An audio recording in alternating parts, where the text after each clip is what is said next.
Hello students and learners, welcome to the Brain Box Tutorials. और ये रहा आज का फिजिक्स का पेपर, आईसीएसई क्लास 10 का पेपर। अच्छा था, काफ़ी कॉन्सेप्ट बेस्ड क्वेश्चंस भी थे। जैसा कि एक्सपेक्टेड था कि इस बार के पेपर लॉजिकल होंगे, कॉन्सेप्चुअल क्वेश्चंस ज़्यादा होंगे, वैसा ही पेपर भी था। आई होप तुम लोगों ने अच्छा किया है। Let us discuss section A first. तो क्वेश्चन नंबर 1 ये एमसीक्यूज है। पहला है when a bell fixed on cycle rings then the energy conversion that takes place is. अब घंटी बजेगी तो साउंड एनर्जी में कन्वर्ट होगा, यानी कि ए या बी में से कोई एक होगा कि कन्वर्टेड टू साउंड एनर्जी। अब क्या हो रहा है, नंबर ए में बोल रहा है gravitational potential energy to sound energy, number b है kinetic energy to sound energy. तो option number B correct option होगा। Number 2, a door locked is opened by turning the lever of length 0.2 meter. If the moment of force produced is 1 Newton meter, then the minimum force required is. Minimum force होगा moment of force that is 1 Newton divided by the perpendicular distance that is divided by 0.2. Point हटा, ऊपर 0 लगा, 2 5 10 होता है, तो option number A 5 Newton is correct option. Then number 3, a force F moves a load from A to C, यानी ये hypotenuse से लेके जा रहे हैं as shown in the figure. और ये कितने डिग्री में, 37 डिग्री से लेके जा रहे हैं। For the calculation of the work done which of these lengths would you use as the displacement. Displacement के लिए हम ए सी यूज़ करते हैं, फॉर्मूला यूज़ करते हैं F into S into cos theta. ठीक है, तो हम 5 मीटर ही यूज़ करेंगे, यानी कि ऑप्शन नंबर सी यूज़ करेंगे। Next, number 4, a radioactive nucleus contains 128 nucleons. Nucleons मतलब प्रोटॉन प्लस न्यूट्रॉन, यानी कि ये मास नंबर है 128. Emits a beta particle. After beta emission, the number of nucleons present in the nucleus will be, यानी mass number क्या होगा, mass number में कोई चेंज नहीं आता, यानी कि option number A correct option है। Number 5, ultraviolet radiations are scattered more as compared to the microwave radiations. ये करेक्ट है असर्शन। तो रीज़न दिया है क्यों स्कैटर मोर हो जाते हैं, तो रीज़न दिया है wavelength of ultraviolet radiation is more than the wavelength of microwave radiation. Reason false है, तो A is true but R is false, यानी ऑप्शन नंबर बी करेक्ट है।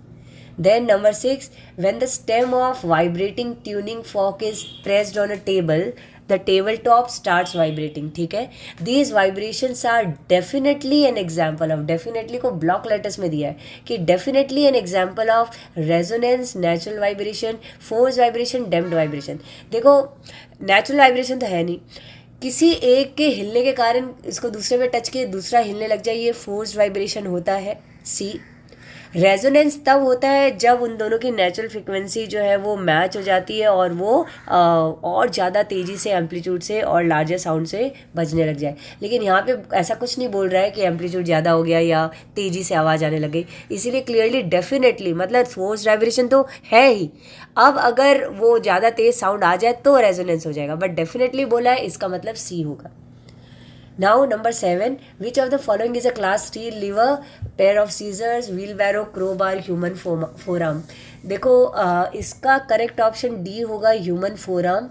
पेयर ऑफ सीजर जो है वो डिपेंड करता है कि कैसा सीजर यूज़ किया गया है। ये क्लास 3 के लिए भी यूज़ किया जाता है, क्लास 1 के भी, जैसे डिपेंड करता है ना कि कौन सा पार्ट लंबा कर दिया, तो दोनों में यूज़ होता है पेयर ऑफ सीजर। लेकिन ह्यूमन फोरआर्म सिर्फ क्लास 3 लीवर का एग्जाम्पल है।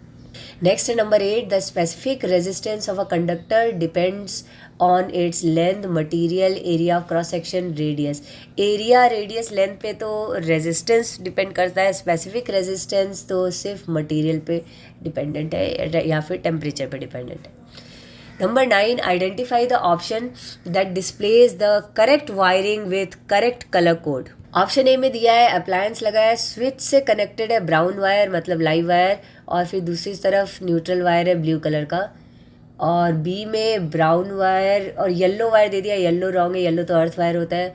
नंबर सी में स्विच से ब्लू वायर यानी न्यूट्रल वायर को कनेक्ट कर दिया, तो सी ऑप्शन रॉन्ग है, और डी में भी येलो वायर के साथ में कनेक्ट कर दिया, तो ऑप्शन नंबर ए क्लियरली दिख रहा है करेक्ट ऑप्शन है।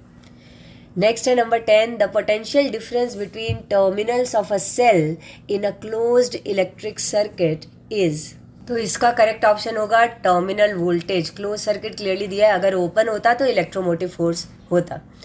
ठीक है, अभी आता है number 11, during melting of ice at 0 degree centigrade, number A energy is released and temperature remains constant, number B energy is absorbed and temperature remains constant. हाँ, ऑप्शन बी करेक्ट होगा। पहला तो देखो मेल्टिंग हो तो टेम्परेचर तो constant रहता है, यानी ए या बी में से ही कुछ है। अगर मेल्ट हो रहा है तो एनर्जी ले रहा है ना, एब्जॉर्ब कर रहा है, गर्म हो रहा है, तो इसलिए बी ऑप्शन करेक्ट है। Number 12, linear magnification produced by a concave lens is, concave lens में इमेज हमेशा छोटी बनती है, यानी कि magnification less than 1। Number 13, a radio active element is placed in an evacuated chamber, then the rate of radioactive decay will A decrease, B increase, C remain unchanged, depend on the surrounding temperature। remains unchanged क्योंकि radio activity surroundings पे dependent नहीं है। ना आते number 14 पे, the graph given below shows heat energy supplied against change in temperature. तो Y axis में heat energy है, क्यों दे देते हैं, और एक्स एक्सिस में चेंज इन टेम्परेचर है, तो डेल्टा टी ले लेते हैं। ठीक है, अभी क्वेश्चन पूछ रहा है when no energy is lost in the to the surrounding the slope of this graph will give. Slope क्या देगा, तो specific heat capacity, latent heat of fusion, latent heat of vaporisation, heat capacity. तो देखो heat capacity यानी MC, MC का formula होता है heat energy divided by change in temperature ना, तो divided by heat energy divided by change in temperature MC आया, यानी कि heat capacity is the answer, right. Number 15, a block of glass is pushed into the path of light as shown below, यानी यहाँ पे ये lens है, converge करी है ये पैरेलल बीम को, एक्स पे जाके मीट कर रहे हैं। ये रेक्टेंगुलर ग्लास ब्लॉक को हम बीच में अगर घुसा दे तो कन्वर्जिंग पॉइंट एक्स का क्या होगा, number A move away from the slab और पीछे चला जाएगा, मूव टुवर्ड्स द स्लैब की तरफ आ जाएगा आगे, नॉट शिफ्ट वैसा का वैसा रहेगा, या move towards the left side of the lens. तो रेक्टेंगुलर स्लैब में जब लाइट आती है तो लैटरल डिस्प्लेसमेंट होता है। यहाँ पे लाइट आगे पीछे दोनों तरफ से आ रही है, मतलब ऊपर से भी आ रही है, नीचे से भी आ रही है, तो फिर वो कन्वर्ज पहले हो जाएगी। इसका मतलब जो इमेज होगा वो, मतलब जो एक्स है वो मूव टूवर्ड्स द स्लैब। ठीक है, ये हो गए हमारे एमसीक्यूज। अब आते हैं क्वेश्चन नंबर 2 में। पहला पार्ट दिया है इसका, उसमें ए है in the following atoms which one is a radio isotope. C16 जो है, C14 जो है ये रेडियो आइसोटॉप है, and give one use of this isotope. तो इसको हम कार्बन डेटिंग के लिए यूज़ करते हैं, कार्बन डेटिंग या रेडियो कार्बन डेटिंग कुछ भी लिख सकते हो। ठीक है, नेक्स्ट बी में लिखा है name the class of the liver shown in the picture below. ये एक बॉटल ओपनर है, तो यहाँ तो बीच में लोड है, आगे फलक्रम लगाया है और लास्ट से हम एफर्ट लगा रहे हैं, तो ये तो क्लास 2 लीवर है, तो हम लिख देंगे क्लास 2। नेक्स्ट है फिल इन द ब्लैंक, लिखा है when a stone tied to a string is rotated in a horizontal plane the tension in the string provides dash force necessary for circular motion. Circular motion के लिए हमको चाहिए centripetal force, तो centripetal force इसका answer हो गया। Next है B work done by this force at any instant is, इसका वर्क होता है 0।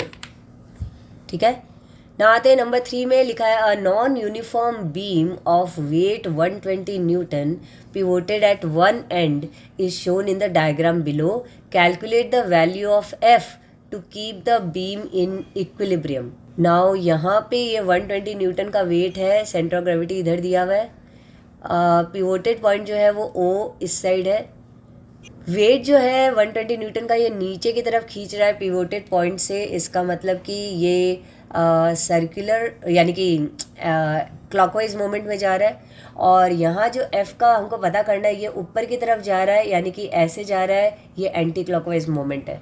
हमको इक्विलिब्रियम चाहिए, यानी हम प्रिंसिपल ऑफ मोमेंट्स लगाएंगे, clockwise moment is equal to anti clockwise moment. तो क्लॉकवाइज मोमेंट में W1 इंटू L1 यानी 120 न्यूटन हो गया, मल्टीप्लाइड बाई पिवोट पॉइंट से उसका डिस्टेंस 0.20 है, और this should be equal to, इस साइड में फोर्स हमको पता करना है, और मल्टीप्लाइड बाई टोटल में कितना होगा पिवोटेड पॉइंट से 0.80 प्लस 0.20, यानी कि 0.80 और 0.20 मिलकर के होता है 1। तो अब हम F निकाल लेते हैं, तो 24 न्यूटन इसका आंसर आ गया। Next, number 4, Mira chose to use a block and tackle system of 9 pulleys instead of a single movable pulley to lift a heavy load. Okay, 9 pulleys को यूज़ करिए एक की जगह, मतलब सिंगल मूवेबल की जगह. नंबर ए बोल रहा है what is the advantage of using a block and tackle system over a single movable pulley. हम लिखेंगे कि mechanical advantage increases. Single movable pulley में मैकेनिकल एडवांटेज अगर 2 है तो ब्लॉक एंड टैकल 9 पुलिस का यूज़ करें तो मैकेनिकल एडवांटेज 9 हो जाता. तो यही मैंने लिख दिया कि mechanical advantage block and tackle system में 9 होगा यानी ज़्यादा होगा, whereas in single movable pulley 2 होगा यानी कम होगा. नंबर भी पूछ रहा है why should she connect more number of pulleys in the upper fix block. तो देखो अगर लोअर वाले में ज़्यादा होगा तो वेट बढ़ेगा, वेट बढ़ने से जो ब्लॉक एंड टैकल सिस्टम है यानी पुलीज का एफिशिएंसी कम हो जाएगा. तो एफिशिएंसी बढ़ाने के लिए हम अपर फिक्स ब्लॉक में ज़्यादा पुलीज रखते हैं न कि नीचे में. तो ये मैंने लिखा कि increase in number c increases the weight of lower pulleys. So in order to have good efficiency of the machine we should always keep the number of pulleys in upper fix block more. तो देखो इसमें keyword क्या है, efficiency के बारे में आपको बताना है. आप कैसे भी लिखो, आपको बताना है कि नंबर ऑफ पुलिस अगर अपर फिक्स ब्लॉक का होता है तो एफिशिएंसी बढ़ जाती है, या फिर आप मैकेनिकल एडवांटेज बढ़ जाता है, ये भी लिख सकते हो. ये दोनों ही कीवर्ड्स माने जाएंगे. अब आते हैं नेक्स्ट क्वेश्चन में. लिखा है Sumit does 600 joule of work in 10 minutes and Amit does 300 joule of work in 20 minutes. Calculate the ratio of powers delivered by them. तो दोनों का ही पावर यानी वर्क अपॉन टाइम हम निकालते हैं और फिर रेशियो निकालते हैं. तो पहला सुमित का आता है, वो होता है 600 अपॉन 10 भी लिख सकते हो, या फिर इसको हम चाहे तो सेकंड में चेंज भी कर सकते हैं. यहाँ मैं सेकंड में सिर्फ इसीलिए नहीं चेंज करी बिकॉज दोनों को ही कंपेयर करना है, अमित और उसका. तो अमित का भी हम जब 300 अपॉन उसका भी जब हम मिनट में रखेंगे दोनों का कट जाएगा. तो कट के देखते हैं अब आंसर कितना आता है. 60:, इस साइड में आया 15 यानी कि 4:1 का रेशियो है सुमित का पावर एंड अमित के पावर में. ना आते हैं नंबर 6 में. लिखा है 5 bulbs are connected in series okay in a room. 1 bulb is fused, it is removed and remaining 4 bulbs are again connected in series to the same circuit.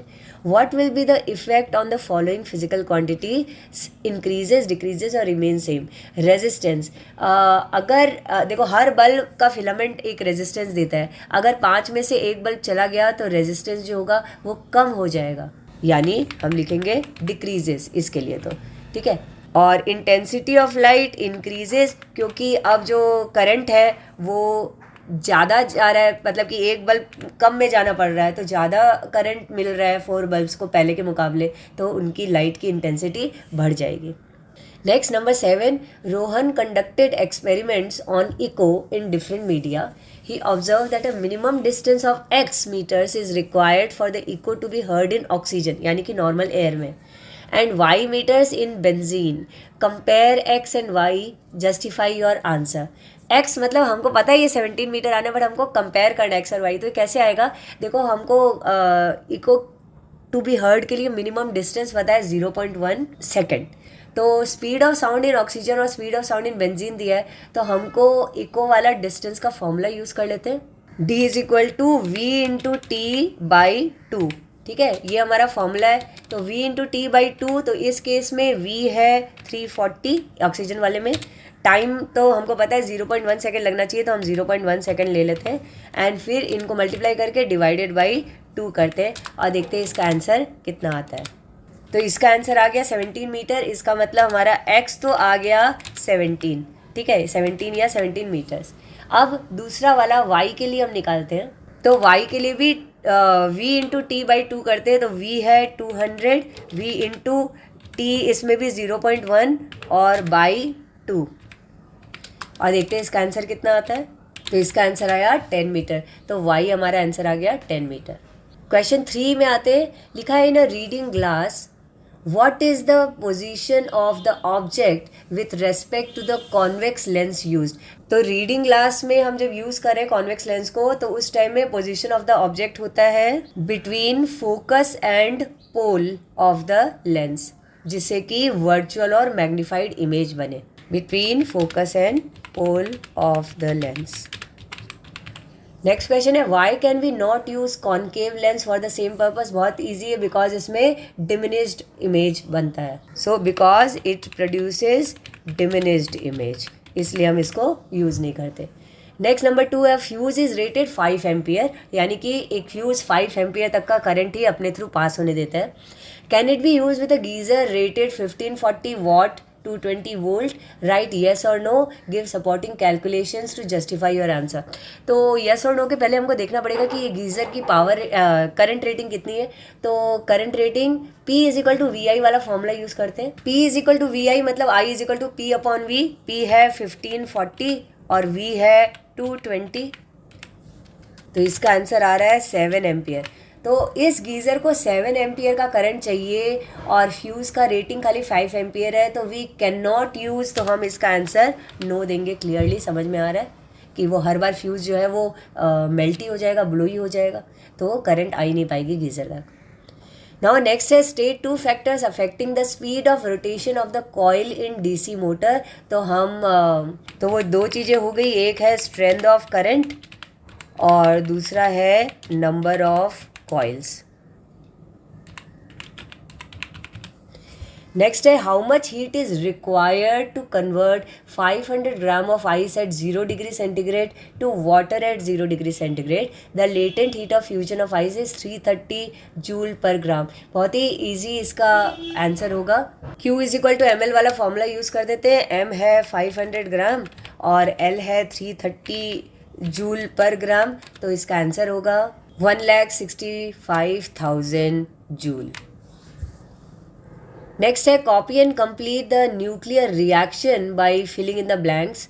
Okay, ये कल हम लोग PYQs वाले में भी मैंने रेडियो एक्टिविटी के इसी तरीके का किया था। यूरेनियम दिया है लेफ्ट साइड में जिसका एटॉमिक नंबर 92 है, प्लस न्यूट्रॉन है उसका एटॉमिक नंबर कुछ नहीं है, यानी लेफ्ट साइड में एटॉमिक नंबर 92 है। अब हमको राइट साइड का भी एटॉमिक नंबर 92 करना है। राइट साइड में एक एटॉमिक नंबर 56 है, न्यूट्रॉन का कुछ नहीं है, यानी कि 92 माइनस 56 कितना होता है, वही होगा क्रिप्टन का। तो ये क्रिप्टन का तो एटॉमिक नंबर आ गया 36। और अभी बेरियम का हमको मास नंबर चाहिए, तो टोटल मास नंबर यहाँ कितना है, देखो लेफ्ट साइड में 235 और 1 यानी 236 है, तो हमको राइट साइड में भी 236 चाहिए। अभी तक कितना है, क्रिप्टन का 92 और न्यूट्रॉन का ऐसे 3 न्यूट्रॉन है 1 1 के यानी 3, तो 92 और 3 हो गए 95। तो टोटल लेफ्ट साइड का 236 में से हम 95 माइनस कर देते हैं, तो इसका आंसर होगा 141। तो अभी हम राइट और लेफ्ट साइड को टोटल के देखें तो ठीक है, लेफ्ट साइड में ऊपर मतलब मास नंबर 236 है और राइट साइड का भी 236 है। ठीक है, सेक्शन बी का भी मैं सॉल्यूशन लेके आऊँगी जल्दी ही। सेक्शन ए तुम लोगों का कैसा हुआ ये बताना मुझे कमेंट बॉक्स में। आई एम श्योर अच्छा ही हुआ होगा आप लोगों का एग्जाम। चलो मिलते हैं जल्दी ही, बाय बाय, जय हिंद।